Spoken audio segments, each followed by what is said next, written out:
खरंच नशिबान होता पण की आपला जन्म कोकणात झाला.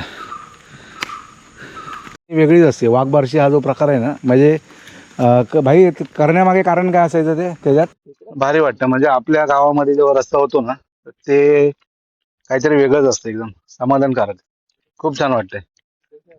3 वाड्यांसाठी जे स्मशान आहे त्या स्मशानाकडे आलोय आणि त्या स्मशानाची तुम्हाला दुरावस्था दाखवतोय. जर कोणाला काजू हवे असतील ना तर आमच्या मनुष्य संपर्क करा. केळी काढलेत आणि त्याचे सगळे फणे आता वेगळे ही पानं कुठल्या झाडाची आहेत ना जरा तुम्ही कमेंट करून नक्की सांगा. याच्यावरती शक्यतो गावच्या ठिकाणी प्रसादी किंवा घरी काहीतरी नाश्ता जेवण. नमस्कार मंडळी, शुभ सकाळ. आता सकाळचे वाजलेत 9. गावी आलो. आज तिसरा दिवस आहे. काल दत्त जयंती उत्सव अगदी थाटामाटात पार पडला आहे आणि काल जे नमन होतं रात्री, ते रात्री नमनाचा कार्यक्रमसुद्धा छान झाला. संगमेश्वरमधील आम्ही कोकणवासी नमन नाट्य मंडळ पहिलाच प्रयोग त्याने आपल्या दत्तगुरू मंदिराच्या पटांगणामध्ये केला आणि छान रिस्पॉन्स त्यांना मिळाला. प्रचंड गर्दी होती आणि कार्यक्रमसुद्धा छान झाला. नवीन काहीतरी दाखवण्याचा प्रयत्न होता. खूप सुंदर असं झालं. व्हिडिओ बनवला आहे, नक्की पहा तुम्ही. त्याचप्रमाणे मंडळी दत्तजयंती उत्सव काल पार पडला. तर आत्ता आज सकाळपासून आता परत दुसऱ्या दिवशी संपूर्ण जे काय आपण मंडप वगैरे बांधलं होतं किंवा जी तयारी केली होती ते सगळं आता सामानाचे आपल्याला सोडव करायचे. तर त्याच्यासाठी आता आपल्याला जायचं परत मंदिराकडे आणि मंदिरात जाऊ, सगळे सामानाची आपली तयारी करू आणि नंतर मग परत आपली मीटिंग बसेल दुपारी. मीटिंग झाल्याच्या नंतर आज रात्री आपल्याला परत मुंबईला सुद्धा निघायचं आहे. तर चला मंडळी, आता आपण जाऊयात मंदिराकडे. जे छत आपण लावलं होतं ते आता आपण काढतोय परत. सगळी सामान रिटर्न काढतोय ना.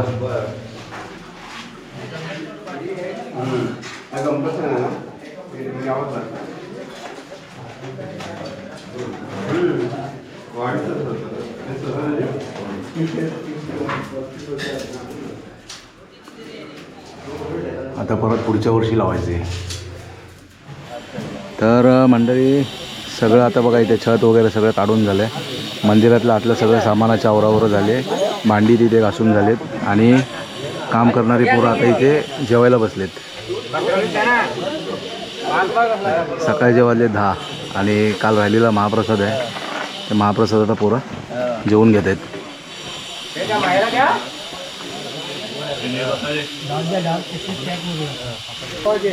छान कार्यक्रम पार पडला. अगदी मस्त भक्तिभावाने सगळा कार्यक्रम झालेला आहे आणि आता सगळी कामं आवरून घेतलीत. आता मीटिंग बसेल आणि मग त्याच्यानंतर संध्याकाळी आपली मुंबईला जायची तयारी. गुरुदेव दत्त. आणि यावर्षी आपण हे जे पाईप टाकलेत ते परमनंट टाकलेत, म्हणजे पुढच्या वर्षी आपल्याला मंडप घालायला आहे ना जरा सोपं पडणार आहे.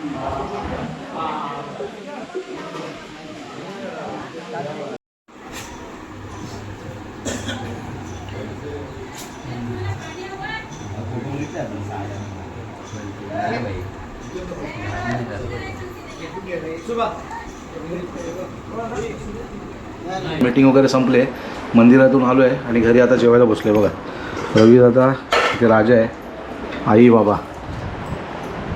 आज काय आहे, कसली भाजी आहे आई? वाटाणा, चपाती, भात, सफरचंद. दत्त जयंतीला आल्यापासून आहे ना घरी जेवणच होत नव्हतं. म्हणजे दोन्ही टाईम आपलं जेवण मंदिराकडे होतं, त्याच्यामुळे जेवण काय आपलं घरी आपल्याला जेवतच नव्हतं एकत्र बसून. तर आता सगळे कार्यक्रम झाला आणि जेवायला बसलो आहे. आई पण आहे, आल्यापासून आई आणि बाबा काही व्हिडिओमध्ये नव्हते. तर या मंडळी जेवायला मस्तपैकी जेवू. त्याच्यानंतर आपली केळी आहे, ते केळी पण आपल्याला काढायला जायचे आहेत. केळी काढू, त्याच्यानंतर आपला रस्ता बघायला जायचा आहे. जो रस्ता आपल्या वाडीमध्ये मस्त झाला आहे ना, बादेवाडी ते गवळवाडी, रस्त्याचं काम छान झालं आहे, ते सुद्धा आपल्याला बघायचं आहे. ते सुद्धा तुम्हाला व्हिडिओ दाखवतो. तर चला आता जेवून घेऊयात आणि नंतर निघूयात आपण. जेवण झालं आहे मंडळी मस्तपैकी आणि आता मुंबईला जायची तयारी. आपल्याला रात्री जायचं आहे, त्याच्यामुळे काय माहिती आहे इकडे ना आपली केळी आहे बघा. तर ही केळी काढायची आपल्याला. केळीचा घड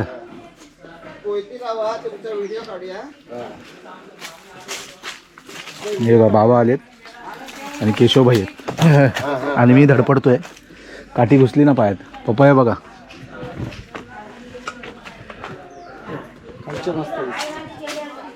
पपई पण भारी झाले. एक पपई घेऊन जातो. हे बघा मस्त झालेत पपई. हे पपई आणि मुंबईला जी पपई असते ना त्याची काही चवत नाही, पण गावची पपईंची चव एक नंबर. बाबा आई आले.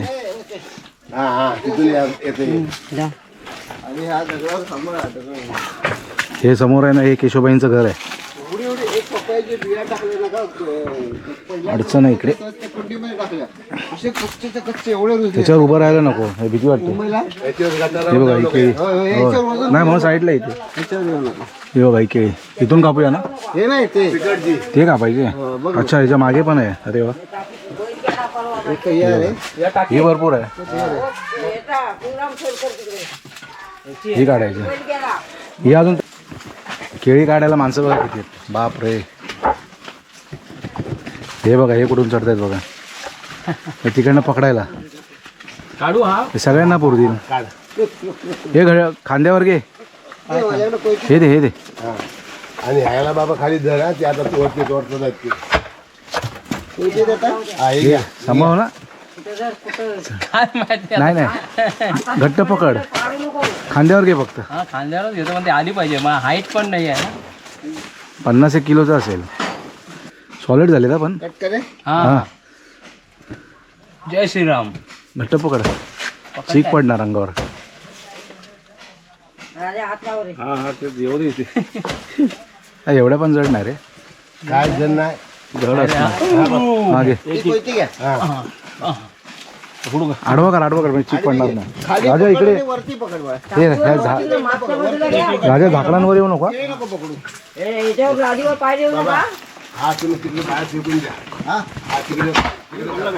इकडे बघायला आले.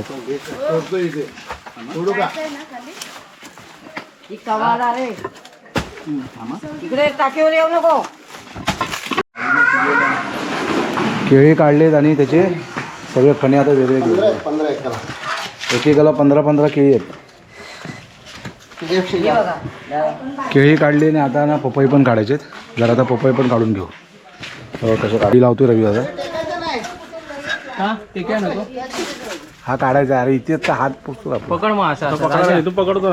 पकडा तू पकड. नीट पकड. केशवभाई मार्गदर्शन करतायत थोडा पुढे आणि रवी दादा चढतोय. हे हांडीला चढायचंच ना. हंडीला नाही मी वांग्यात भरीत होतो. वांग्यात होतास नाही म्हणजे हे होतं. वरचा पण बरा आहे ना त्याच्या.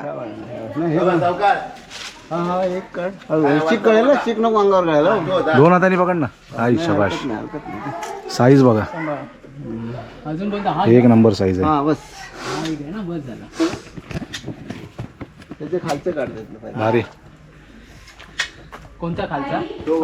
त्याच्या दुसऱ्या पप्पा दुसऱ्या पेडवर त्याच्यावर त्याचे होते त्या झाडावर.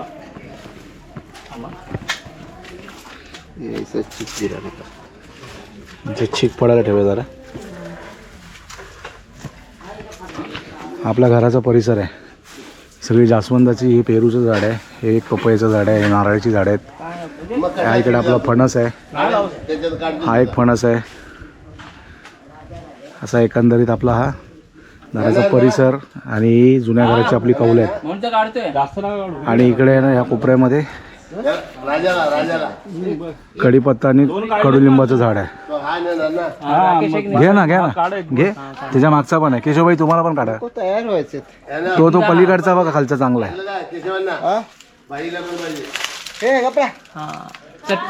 चटणी करणार आहे. चटणी काय खरबाट खरबाट काकडी हवी. पपयाची बॉडीला लागेल. किती एक बस ना. चटणी ना. चटणी करतात ना याच्यासाठी. काय मग समोसाला चटणी असते. या उडी बिडी मारू नका. हे ते ठेव पहिला. हे खाली ठेव तिथे. मनोज आपले काजू विकतो. आता हाय तुझ्याकडे आणणार. 1 किलो. कसं किलो आहे मग. 750. 750 रुपये किलो. हा पाव किलो आहे ना. चांगली क्वालिटी आहे. हा हा जर कोणाला काजू हवे असतील ना तर आमच्या मनुष्यशी संपर्क करा. हे आमचे शेतकरी बंधू. हां मी स्वतः पिकवतो आणि स्वतः विकतो. शेतकरी. छान आहे. हे मग तू येणार संध्याकाळी? मनोजचा नंबर मी देईन. संध्याकाळी येणार जर हवे असतील तर आमच्या मनोजकडे नक्की काजू घ्या. मी मुंबईला जायचं असलं की आमच्या आईची आमच्या हातबीड बघा कशी असते. एवढे नारळ काढले, एवढी केळी, पपया. आता हे सगळे एकदम बांधायचे आणि बॅगेत भरून घेऊन जायचे. मी कधी एवढे घेऊन जात नाही, पण ह्या टायमाला ना माझी रिझर्वेशन आहे, व्यवस्थित आहे गाडी, त्याच्यामुळे थोडं घेऊन जातो. आणि केळी आहेत ना मोर्याला खूप आवडतात आणि पपई वगैरे खातो आवडीने. आर्या मोर्या दोघेजण खातात, त्याच्यासाठी घेऊन जायचं. चला आता पॅकिंग झाली मस्तपैकी, म्हणजे आई बांधते सगळी. थोडं आता 4 वाजलेत, नंतर मस्त आल्याच्या नंतर जरा सगळे आपल्या बॅगा बिगा पॅक करू. आता जरा जातो, थोडं रस्त्याचं काम कसं झालं आहे ते बघतो. रस्त्याचं काम आमच्या इथे छान चालू आहे, तर ते जरा बघून येतो. हे बघा केवढा पपई आहे टाको, भारी. एवढा घ्यायला गेला तर 100 रुपयाला भेटतो मुंबईला. तर मंडळी आता आपण निघालो होतो रस्त्याचं काम बघण्यासाठी की कसा आपला रस्ता झालेला आहे. रवी दादा सोबत केशवभाई येतात. पण ही बघा, हे जे गवत बघते ना, काय गवत वाढले बघा. म्हणजे डिसेंबर महिन्यामध्ये एवढं गवत पहिल्यांदा बघते. कारण यावर्षी पाऊसच अगदी नोव्हेंबरच्या एंडिंगपर्यंत पाऊस पडत होता, त्याच्यामुळे ना गवत अजून तसंच आहे. आणि थोडं आहे ना ओलं गवत आहे, ओलं गवत आहे एकदम. गवत बघा, म्हणजे आपल्या अजून हाईट एवढं गवत आहे गवत. आता हे समजा मे महिन्यापर्यंत राहिलं ना, मग ह्याच्यामध्ये केवढा वनवा वगैरे काय लागू शकतो ना. दरवर्षी वनवा लागतो. चला आपण रस्ता बघायला जातोय. आणि बघा तिथून सागर निघालाय. सागर पण आहे तुतारीला, पण तो जरा लवकर जातोय. आता एसटी येईल, ते एसटी ते निघतील. हा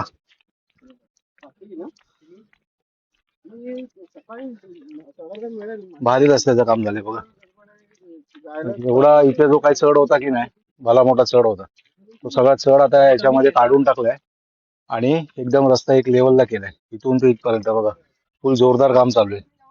इथे भाईंची गाडी लावलेली आहे जबरदस्त. आणि हा आपला कट्टा आहे, इथे बसायचा आपला स्टॉप आहे बघा. प्रॉपर म्हणजे जिथे जिथे खड्डे होते ना, तिथे बऱ्यापैकी भराव टाकून मस्तपैकी रस्ता लेवल करतायत, रुंदीकरण चालू आहे. आणि ही आपली बसायचा हा स्टॉप आहे. लॉकडाऊन मध्ये आपण हा बनवला होता. हा रस्ता इथून जातो सरळ खाली खांबेवाडी, आणि खांबेवाडीकडून पुढे गवळवाडीकडे. आणि ही आपली वाडी, ही समोर आहे शाळा, ही कुणबी सेनेची शाखा. आणि इकडे बघा कसं भाताची आडवी घातली. जबरदस्त झाला रस्ता, अगदी हायवेला जसा एखादा रस्ता व्हावा ना तसं झालाय. आणि इकडे पुढे काम चालू आहे. सगळी निवडुंगाची झाडं आहेत. हा सगळा कातळ परिसर, त्यामुळे जागा एकदम टणक आहे. एकदम सरळ आणि प्लेन रस्ता होणार होता. ज्या दिवशी याच्यावर डांबर पडेल ना, तर रस्ता एकदम असा एकदम सुसाट हायवे सारखा होईल. भारी वाटतं. म्हणजे आपल्या गावामध्ये जेव्हा रस्ता होतो ना, तर ते काहीतरी वेगळंच असतं, एकदम समाधानकारक. खूप छान वाटतंय बघा. इथून आहे ना, आता हा हे काय केली, मोरीच केली ना मोठी, मोठं पाणी जाण्यासाठी बघा. प्रॉपर काम झालेलं आहे मस्त. पावसात ना इथे आता खेकड्या बिकड्या पकडायला भारी आहे.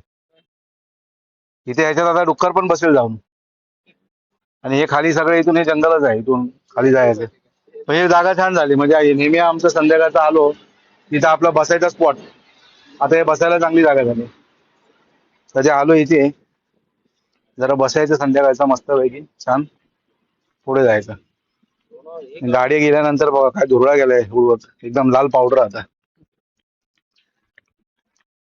काजू वगैरे, ज्यांनी काजू लावलेत त्यांना इथून जाण्यासाठी थोडीशी वाट ठेवली.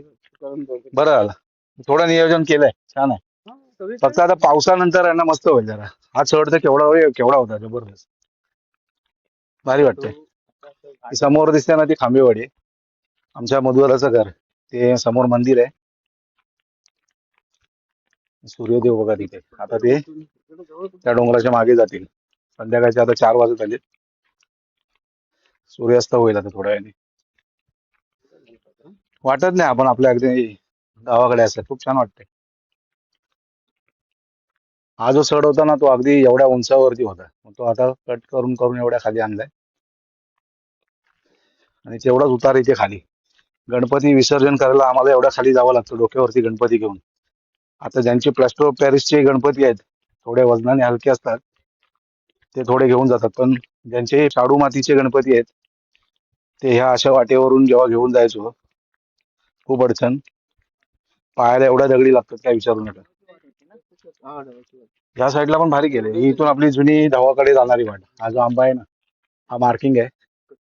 इथून जायची पूर्वी आपली वाट होती. डोक्यावरून आपण इथून पाणी घेऊन यायचो. या वाटेने यायचं खाली जंगलातून आणि इथून जायचं परत ह्या पोलच्या इथून. आता ती वाटा पण राहिल्या नाहीत. माणसं नाही राहिली गावाकडे. पाणी आणायला आणि इकडे तिकडे जाणार कोण आता. जंगलातल्या जुन्या वाटा पण नाहीशा झाल्यात. हा बघा हा टर्न आहे.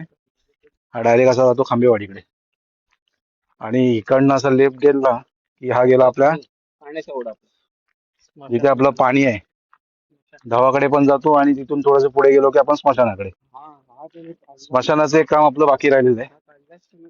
ते एक काम झालं की बऱ्यापैकी आपला सगळ्या गोष्टी होतील. हा अगदी जंगलातला भाग आहे. इकडे पहिला आपला पाण्याचा साठा होता, म्हणजे घरी जे आपल्याला प्यायचं पाणी लागतं ना, ते पाणी भरायला आपण इकडे यायचो. म्हणजे एक खेपसाठी किती वेळ जायचा भाई? एक खेप आणायला 1 तास. भारी. येऊन जाऊन 1 तास व्हायचा एका खेपेसाठी. 1 ते 2 हांडे डोक्यावरनं किंवा 3-3 हांडे यायचे. आणि आता काय, आता माणसांना एक हांडा आणताना पण मुश्किल. हा हा हा. हे पण छान केलं. ही झाडं बघा, सूरमाडाची झाड आहेत. प्रॉपर आता जंगलामध्ये आलोय आपण. गणपती विसर्जनाच्याही व्हिडिओमध्ये तुम्ही बघितला असाल हा परिसर.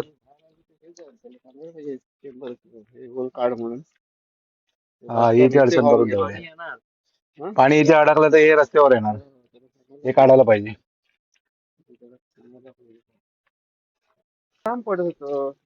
इथे आपलं प्यायचं पाण्याचा साठा आहे. हा ढव आहे इथे. आपलं प्यायचं पाणी आहे ना इथून आणायचो. पंप वगैरे टाकलाय तिथे खांबेवाडीत पाणी वगैरे जातं घेऊन. आणि गणपती बघा आपण इथून उतरतो खाली आणि इथून जाऊन खाली गणपती विसर्जन करतो. ते आपण सांगू शकत नाही. बरोबर.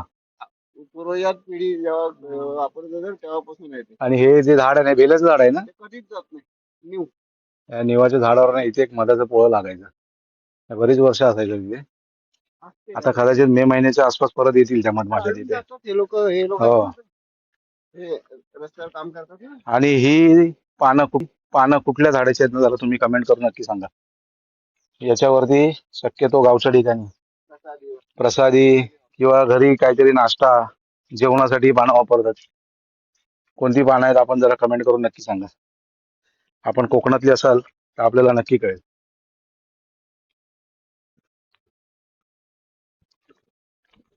जंगल बघ ना काय भारी. पहिला काय जंगलात यायचा रस्ता होता रे बापरे बघ. आता ऍटलिस्ट बघ ना, हा हा आता पूर्ण रस्ता ट्रक जातोय आतमध्ये. पहिला नुसता एक सिंगल आपला एक नुसता एक पायवाट होते, एक माणूस जायला एवढंच. हा आता बघा ही सुपारीची बाग आहे. माकडांचा आवाज येतोय.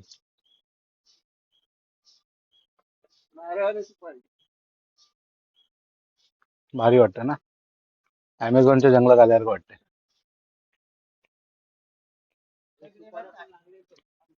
या सगळ्यात ना राखून ठेवलेल्या देवराई म्हणतो ना, त्या पद्धतीचं हे जंगल आहे. म्हणजे खूप पिढ्यानपिढ्या असणारं हे जंगल आहे, ज्या ठिकाणी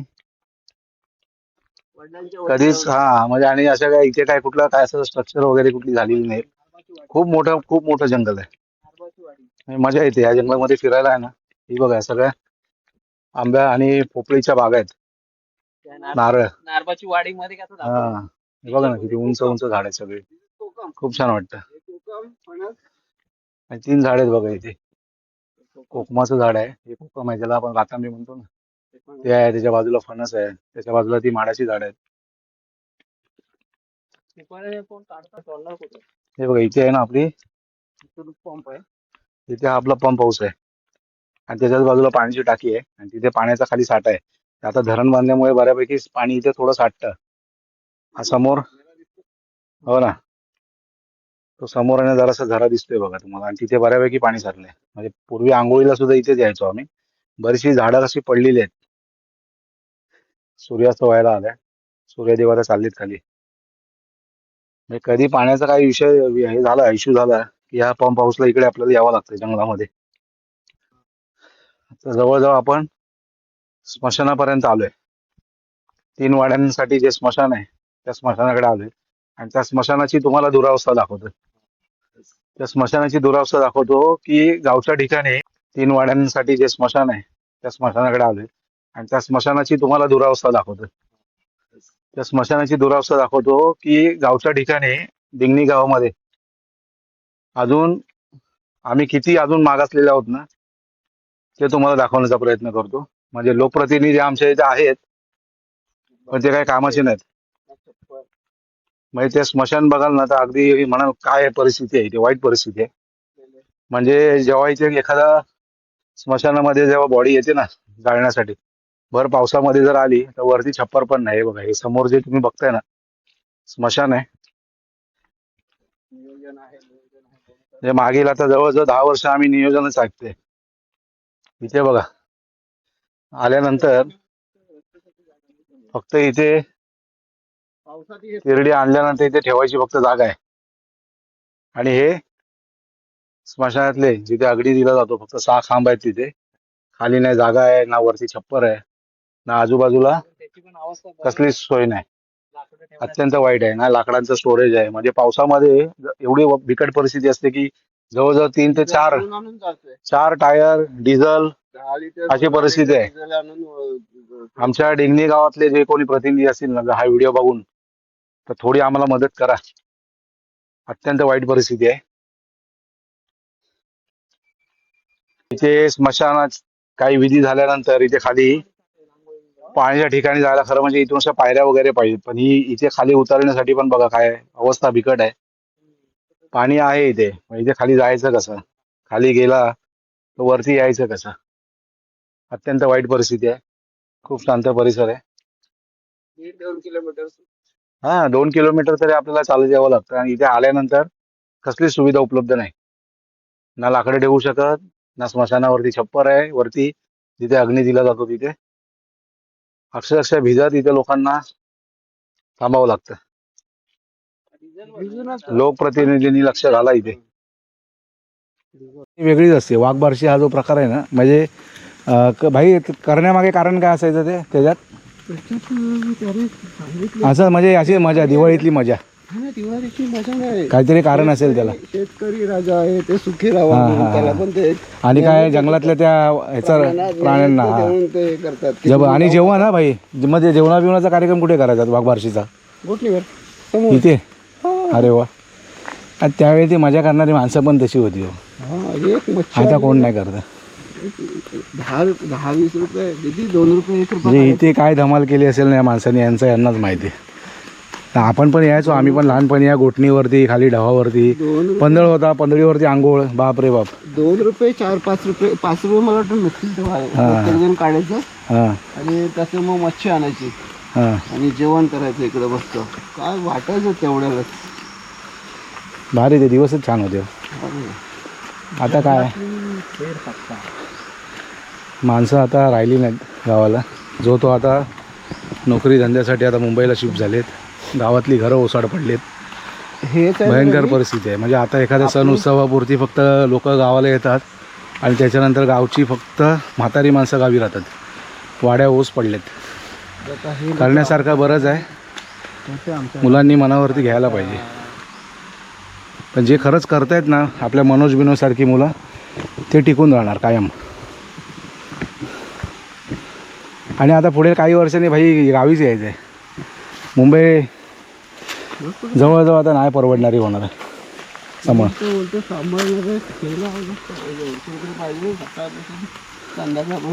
नाही, मेहनत करायची तयारी पाहिजे. बस मेहनत केली सगळं काय होणार. हे फक्त एवढं निसर्गाने जे आपल्याला दिले भरभरून ना कोकणातलं, ते फक्त जरी सांभाळून ठेवलं ना तरी भरपूर आहे.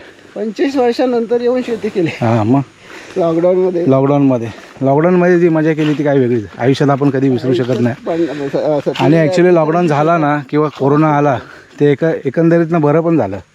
माणसं जोडली गेली, लोकांना किमती कळल्या सगळ्या गोष्टींच्या. 35-40 वर्ष मुंबईत घालून इथे येऊन शेती केली, लॉकडाऊनला अडकलं पण थांबलं नाही. नारळ सुपारीची हा बाग आहे. रविदादांनी पण ब्लॉगिंग चालू केलं, त्याच्या पण चॅनलला आता सपोर्ट करा. माझा चॅनल माझ्या मित्रांचा आहे, माझ्या मित्रांसाठी आहे.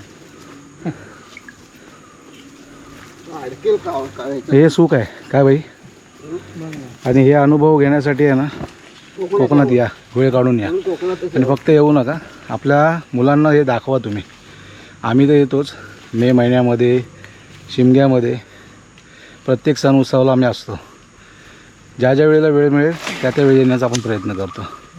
जबरदस्त आहे. आणि आपण खरंच नशिबान आहोत आपण की आपला जन्म कोकणात झाला आहे. चला निघूयात आता. बऱ्यापैकी आपण रस्ता दाखवला आहे. मला पण छान वाटलं. म्हणजे रस्त्याचं ज्या दिवशीपासून काम सुरू झालं होतं ना, ठरवत होतं म्हटलं येऊन आपला रस्ता आपला दाखवायचा आहे, एक आठवण राहील कशा पद्धतीने काम झालं आहे. आणि खास मला केशवबाईंनाच घेऊन यायचं होतं, कारण त्यांचा काही जीव राहत नव्हता. कधी एकदा जातोय सगळ्या रस्त्याची फायदा होईल, रस्ते हा पुढच्या पिढीचा विचार करून आपण करतोय. आठवण काढतील त्यांचं भलं भला खरंच. एवढ्यासाठी. पण जे झालं एकंदरीत खूप छान झालं आहे, मनाला समाधान देणार आहे. इथे पण भाई पाण्याचा साठा होता, इथे पण एक छोटंसं होतं पाणी भरायचो आपण इथे. पावसातून येते कधी भरू शकतो. काय झाडं आहेत ना आपल्याकडे जबरदस्त. बघा ना काय भारी वाटते यार.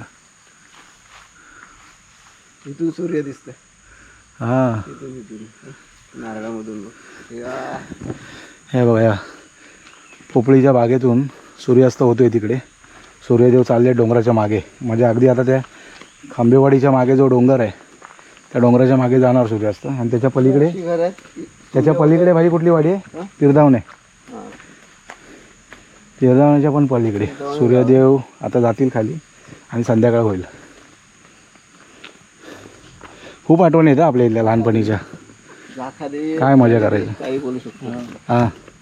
आणि नंतर समुद्र, मग गेला खाली जाखादेवीच्या पलीकडे. इथे आपल्याला सूर्य उदयही दिसतो, हां. सूर्य अस्तही दिसतो. सूर्योदय सूर्यास्त दोन्ही.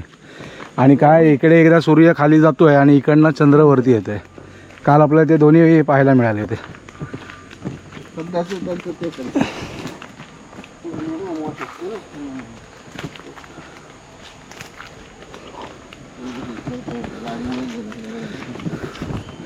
चला मंडळी आता निघालोय घरी. घरी जायचं आहे, मस्तपैकी फ्रेश होऊयात आणि मुंबईला जायची तयारी. आज रात्री आपल्याला निघायचं आहे संगमेश्वर टू दादर.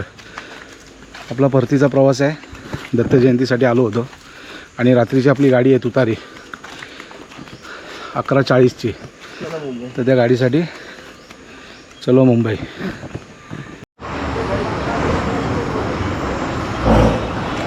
तर मंडळी आत्ता आपण आलेलो आहोत संगमेश्वर रेल्वे स्टेशनला आणि रात्रीचे वाजलेत 9:56. थोडं आपण लवकर आलो आहे कारण रिक्षावाल्यांना पण जायचं होतं घरी. तर म्हटलं ठीक आहे आता मुंबईला आपण निघालो आहे. संगमेश्वर रेल्वे स्टेशनला आलो आहे. आता इथून आपला प्रवास मुंबईला जायचा आहे. 3 दिवस सुट्टी काढून आलो होतो दत्त जयंती उत्सवासाठी. छानपैकी कार्यक्रम झाला, मस्त एन्जॉय केला आणि मुंबईला आता निघालो आहे. तर आजचा प्रवासाचा व्हिडिओ काय आपण रात्रीचा काही जास्त दाखवू शकत नाही, काळोखातला प्रवास आहे.